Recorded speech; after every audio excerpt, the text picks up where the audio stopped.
সাথে সাথে ওই যে ওস্তাদের কথাটা স্মরণ হলো, তার অন্তরটা কি হলো, ব্যথিত হলো। ওস্তাদের কথা স্মরণ হয়ে তিনি মনে মনে ভাবতে লাগলেন, মনে মনে বলতে লাগলেন, হায় হায় হায়, আজ যদি আমি আমার ওস্তাদের পরামর্শ অনুযায়ী লেখাপড়া না করতাম, মাদ্রাসায় না পড়তাম, তাহলে হয়তোবা আজকে আমি দর্জি হতাম। কারণ ছোটবেলায় তিনি কি করছিলেন, দর্জির কাজ শিখছিলেন, মানে কাপড় সেলাইয়ের কাজ করতেন। তিনি মনে মনে ভাবতে লাগলেন, বলতে লাগলেন যে হায় হায় হায়, আজকে যদি আমি ওস্তাদের কথা না শুনতাম, তাহলে আজকে আমার এত সম্মান হতো না, রাজা বাদশাদের সাথে ওঠা বসা করতে পারতাম না, আজকে আমার সামনে এইরকম কি সম্মানজনক একটা খাবার ফালুদাও আমি খেতে পারতাম না। আজকে শুধুমাত্র আমার ওস্তাদের পরামর্শ অনুযায়ী আমি লেখাপড়া করছি, ওস্তাদের দোয়ার বরকতে আজ আমি রাজা বাদশাহদের সাথে চলাফেরা করতে পারতেছি। এত সম্মান আল্লাহ তাআলা আমাকে দিয়েছেন, আলহামদুলিল্লাহ আলহামদুলিল্লাহ। তাহলে আমরা এই ঘটনা থেকে কি বুঝতে পারলাম বলেন দেখি? ওস্তাদের দোয়ার বরকত, ওস্তাদের দোয়ার বরকত এবং নিজের চেষ্টা এবং মেহনতের দ্বারা একজন ছাত্র এতটা যোগ্যবান হতে পারে যে রাজা বাদশাহদের সাথে একই টেবিলে খানা খাওয়ার মতো, ঠিক না? ইমাম আবু ইউসুফ রহমতুল্লাহ আলাইহি জামানার বাদশাহ হারুনুর রশিদের সাথে কি করছেন?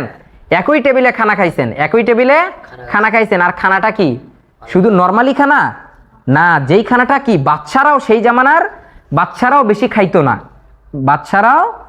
খাইতো না। এটা আমাদের চট্টগ্রাম বোর্ডের নুরানি তালিমুল কোরআন বোর্ডের 3য় শ্রেণীর বাংলা বইয়ের মধ্যে এই ওস্তাদের দোয়ার ফল একটা কি পড়া আছে, সেটার মধ্যে এটা আছে। অনেকেই যারা নুরানি পড়ে আসছে তারা জানে। দেখেন, এই জন্য ইমাম আবু ইউসুফ রহমতুল্লাহ আলাইহি, দেখেন আপনারা একটু চিন্তা করেন, ইমাম আবু ইউসুফ রহমতুল্লাহ আলাইহি যদি মানে নিজের একটা ইচ্ছা, নিজের একটা কি চেষ্টা না থাকতো, তাহলে কিন্তু উনি দর্জি হতো, কাপড় সেলাই করতো। কাপড় সেলাই করলে কি কখনো, যদি একজন কাপড় সেলাই করতো, তাহলে কি বাদশাদের সাথে ওঠা বসা করতে পারতো? বলেন, বাদশাদের সাথে ওঠা বসা করতে পারতো?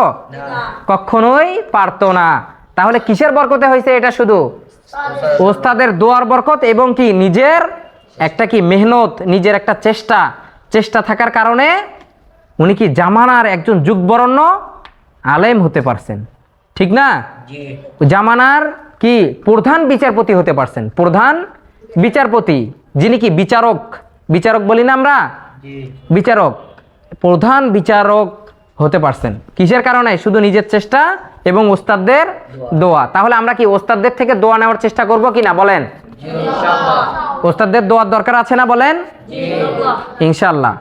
আর নিজের চেষ্টার দরকার আছে না? নিজের চেষ্টার দরকার আছে।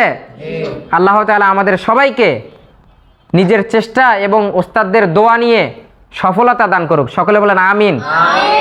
আল্লাহ তাআলা আমাদের সবাইকে কবুল করুক, আমিন।